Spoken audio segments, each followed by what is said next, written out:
지금 여러분께서는 CPBC 광주가톨릭 평화방송 함께하는 세상 오늘을 듣고 계십니다.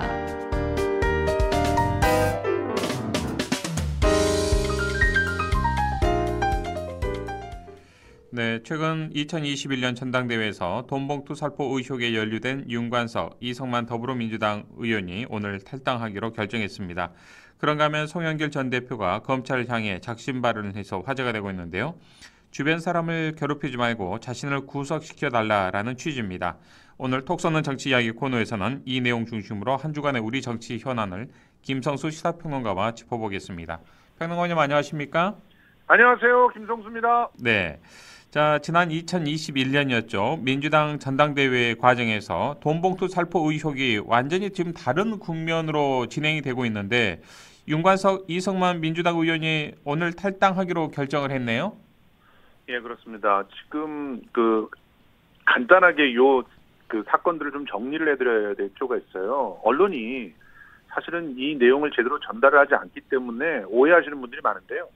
이 사건은 원래 이정근 당시 민주당 부총장의 뇌물 의혹 사건에서부터 출발을 했습니다. 그렇죠. 이 뇌물 의혹 사건을 수사하던 검찰이 이정근 부총장이 통화 중에 내용들을 다 녹음한다는 것을 알게 됐어요. 대략 3만여 개의 녹취록이 있다는 사실을 발견했죠. 예. 자, 그렇게 되면은 검찰은 어떻게 해야 될까요? 예. 그 녹취록들이 구체적으로 돈을 받은 것과 관련이 있는지 없는지를 먼저 따져봐야 됩니다. 관련이 없다면 그거는 들여다보면 안 되는 것이죠. 압수수색 목록에 포함되어도 안 되는 겁니다. 그런데 검찰은 이것을 증거로 확보하기 위해서 꼼수를 써서 3만여 개의 녹취록이 들어가 있는 폰과 디지털 기기를 자진 제출하는 그런 형식으로 받아서 별건 수사를 했습니다. 예. 그 별건 수사에 기록되어 있는 그런 몇몇의 녹취가 지금 제가 취재한 바에 의하면 대략 한 2달 동안에 3만여 개의 녹취록을 서초동 인근의 모든 속기사들을 동원해가지고 털었다. 그래서 정리를 했다. 이렇게 알려져 있는데요. 그 녹취록 중에서 지금 돈봉투가 오간 것 같은 의혹이 있는 그런 녹취록의 전화 당사자들을 지금 수사선상에 올려놓고 네. 돈봉투 의혹을 제기를 했던 거예요. 예. 이 상황에서 송영길 전 대표가 몰랐을 리가 없다라고 하면서 송영길 전 대표를 공격하니까 송영길 전 대표가 억울하다고 하면서 바로 프랑스에서 기자회견을 하고 돌아왔지 않습니까? 그렇죠. 그래서 그날 돌아온 다음 날 바로 자진 출두를 했어요. 그런데 그 자진 출두를 받아내지 않고 대신 송영길 자택, 송영길 연구소, 송영길 캠프 관계자들을 전부 압수수색을 하고 있는 그런 상황입니다. 그러니까 이런 일련의 사건들을 정리해 보면 이 돈봉투 의혹과 관련되어 있는 것은 완전히 별건이다라는 사실을 우리 청취자들이 아실 수 있을 거고요. 그리고 혐의나 물증이 있어서 수사를 하는 게 아니라는 사실도 아실 겁니다. 그러니까 기본적으로 녹취록 몇 개에 의혹이 있는 녹취록이 있는 그 정도밖에 없어요. 거기서 돈을 얼마를 어떻게 줬다 이런 내용들도 없고요. 예. 지금 현재 9,400만 원이라는 액수가 특정된 것도 어떤 증거에서 특정됐는지도 사실상 언론은 대답하지 않고 있습니다. 다만 검찰의 의견을 받아줬고 있을 뿐인데 여기서 이제 돈봉투를 살포했다고 알려져 있는 의원이 2분이 있어요. 윤관석 의원과 이성만 의원인데 이 2 사람이 지금 계속 압수수색을 당하고 수사를 받고 있는 상황에서 자신들은 돈을 돌린 적이 없다라고 주장을 하고 있죠. 예. 이 상황에 오늘 의원총회가 있었는데요. 그 의원총회에서 이 2 의원이 탈당을 하겠다는 결정을 했다는 겁니다. 자, 이렇게 되면은 사실상 의혹의 주체들이 전부 탈당을 한 상황이 됐죠. 송영길 대표, 송영길 전 대표, 또 이성만 전 의원, 또 윤관석 의원 다 탈당을 한 상태가 되었기 때문에 이 민주당 돈봉투 의혹, 민주당의 부정부패 의혹 이런 공격이 무뎌지게 된 그런 상황이 되어버렸죠. 더군다나 송영길 전 대표가 강력하게 결백을 주장하면서 나를 구속하라까지 외치고 있는 상황 속에서 검찰은 빠른 시일 내에 수사 결과를 내놓지 않으면 안 되는 그런 압박에 시달리게 됐고요. 예. 이 와중에 오히려 국민의힘 쪽에서 줄줄이 시의원 또 구의원 이런 사람들이 공천 헌금을 내고 공천이 됐다라고 하는 그런 사실이 계속 밝혀지고 있습니다. 실제로 이미 구속된 사람도 있고요. 수사 선상에 올라 있는 사람만 현역 의원 2명 그리고 전 의원 1명입니다. 예. 이런 상황인데 그 내용은 언론에서도 보도가 되지 않고 수사도 어떻게 그러게요. 진행되는지 아무도 알지를 못해요. 예, 예. 이 상황에서 국민들의 정말 내로남불식 수사에 대한 지탄이 쏟아지는 그런 상황으로 예. 돈봉투 의혹 사건이 흘러가고 있는 상황입니다. 예, 언론에서도 계속 더불어민주당 중심의 보도만 또 쏟아내고 있기 때문에 전혀 말씀하신 그런 국민의힘 이 돈봉투, 돈공천 의혹 관련해서는 전혀 좀 많은 분들께서 인지를 하지 못하고 있는 그런 상황인 것 같습니다. 자, 어찌됐든 말씀을 주신 바와 같이 어제 송영길 전 대표 검찰에 이제 두 번째로 출두를 했는데 예전에 검찰에서 이제 문전박대를 당했습니다. 아예 만나주지도 않고 표찰도 미리 주지도 않았는데요. 출입증 자체를요. 자, 이런 모습이 여론에는 좀 어떤 영향을 줄 것으로 예상을 하시는지요? 제가 직접 그 자리에 갔었거든요. 아, 그러셨군요. 직접 그 자리에서 어떤 일들이 벌어지는지를 제 눈으로 확인을 하고 싶었어요. 언론을 믿기가 어려운 상태니까요. 예. 송영길 전 대표는 그 10시에 출두하겠다고 얘기를 하고 10시에 약간 못 미친 시간에 등장을 했어요. 그래서 실제로 그 이전에도 담당 검사에게 계속 전화를 했다고 합니다. 내가 오늘 가서 출두를 자진해서 할 테니 수사를 갖다가 받게 해달라. 이렇게 얘기를 했는데 처음에는 전화를 받던 검사가 이제 이날 아침서부터 전화를 받지 않았다고 합니다. 그런 상태에서 그 기자들은 전부 기자회견만 거기 있는 줄 알았어요. 이미 검사로부터 어떤 언지를 들었는지 검찰청 안으로 들어가서 수사를 받지 못할 거라는 걸 다 알고 있더라고요. 예. 심지어 우익 유튜버들까지 다 알고 있더라고요. 그러면서 올 때 송영길 대표에 대한 욕설과 비난을 우익 유튜버들이 퍼붓기 시작했습니다.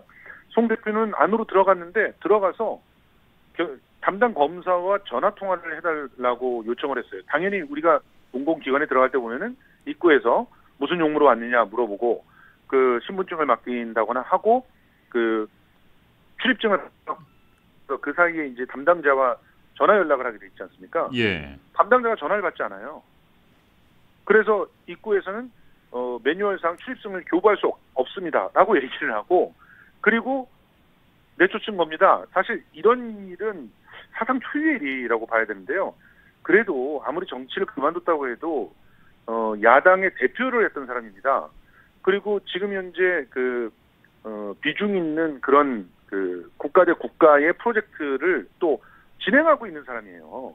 그런데 그런 사람을 출입증을 주지 않으면서 문전박대를 하는 완전히 잡범 취급을 하는 그런 상황이었는데 잡범들도 아마 예. 이 정도 되면은 출입증을 주고 검사가 만났을지 않을까 이런 생각이 들었는데요. 아무튼 이 상황을 지켜보고도 기사에서는 출두 쇼다. 386들의 검찰 출두 이벤트가 벌었다.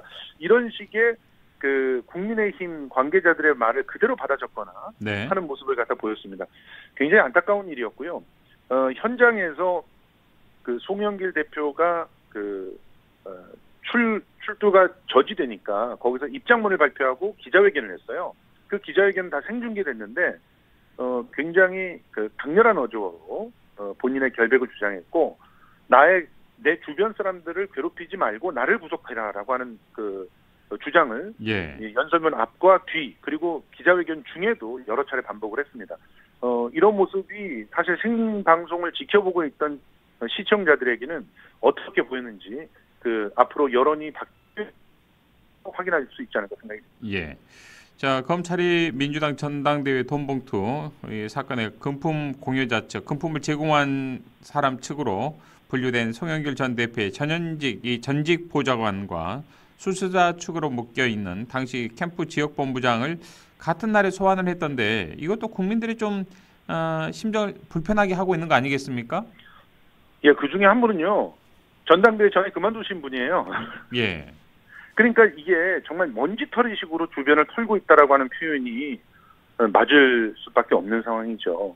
결국 송영길과 관련되어 있는 모든 사람들을 특히 당시에 국회의원 신분이었던 때 그리고 당대표였던 때에 관련되어 있는 모든 사람들 털겠다라고 하는 얘기인데 이 때문에 20대 비서관이었던 그 당시 보좌관이었던 20대 한 여성 같은 경우는 극도의 신경 쇠약을 호소하고 있고, 그리고 뭐 지금 특히 그렇게 여성들의 그 집들을 갖다가 압수수색하면서 굉장히 강도 높은 그런 압수수색을 진행했다고 하는데요. 예. 이것은 결국은 겁박을 해서 송 대표에게 불리한 증언을 끌어내려고 하는 그런 시도 아니겠느냐라고 비난을 받고 있는 그런 상황입니다.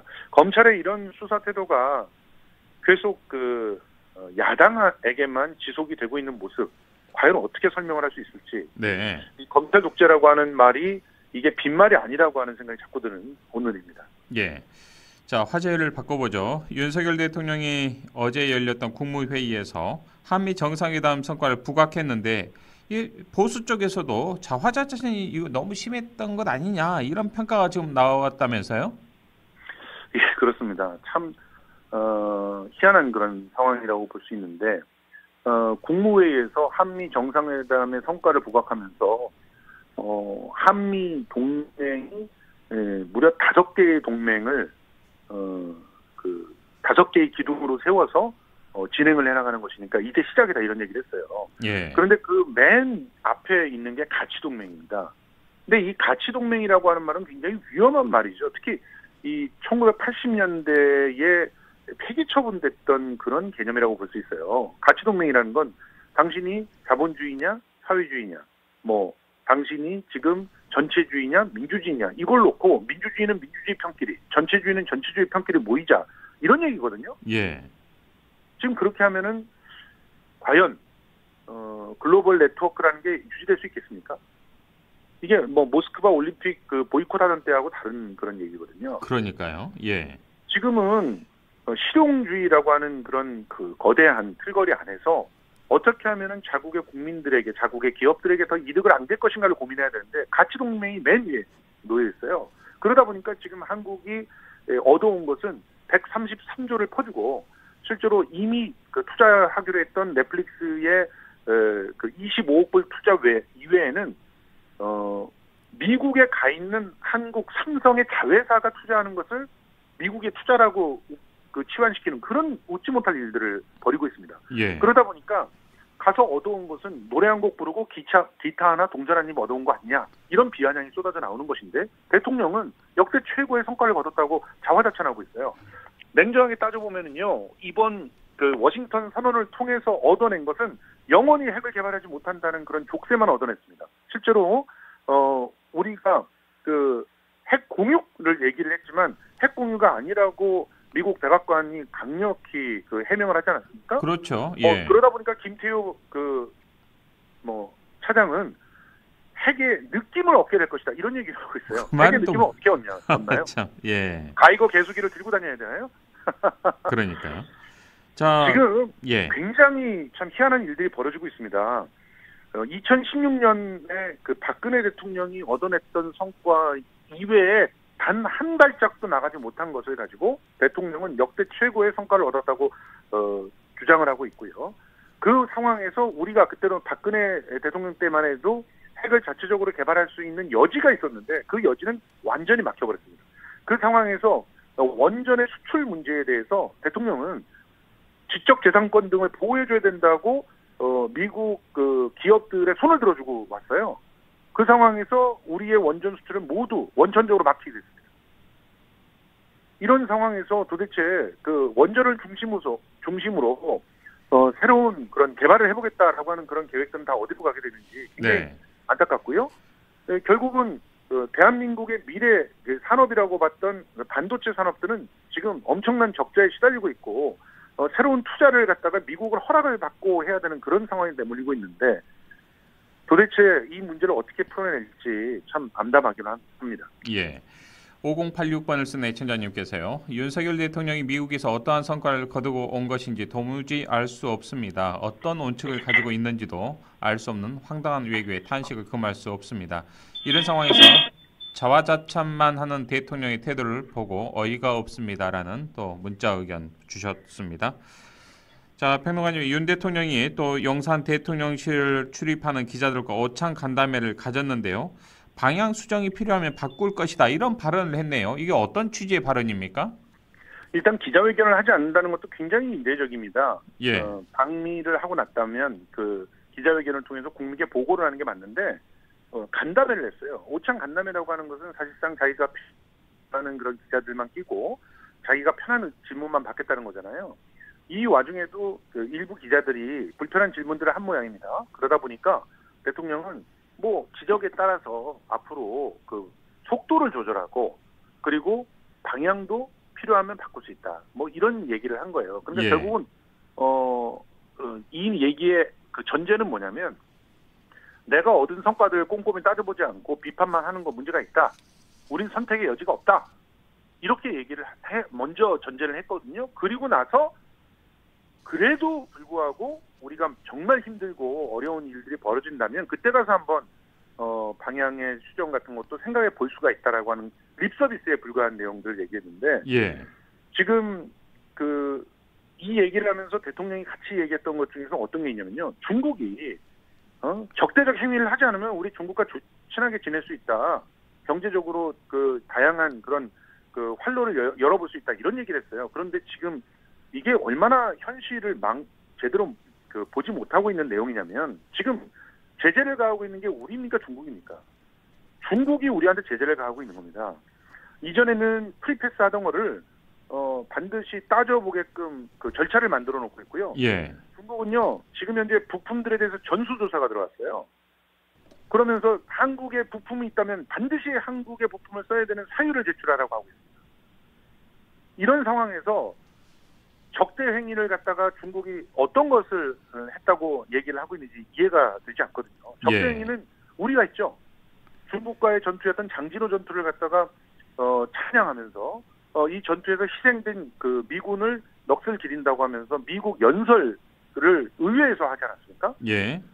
미국 의회에서는 기립박수를 받았는지 몰라도 장진호 문제를 꺼내는 것은 결국은 중국을 자극할 수밖에 없는 거 아니겠습니까? 예. 중국 외교부에서도 바로 이 연설 이후에 즉각적으로 좀 항의하는 그런 논평도 내고 성명도 내고 상당히 좀 강하게 지금 나오고 있는 상황인데 그렇군요. 일본에는 역사를 넘겨주고 미국에는 현실적인 뭐 반도체, 배터리, 전기차 등등 우리의 좀 현실적인 이런 경제적 이익을 몽땅 선물로 주고 왔습니다. 기타 하나 들고 동전 한 입 가지고 온 것 같습니다.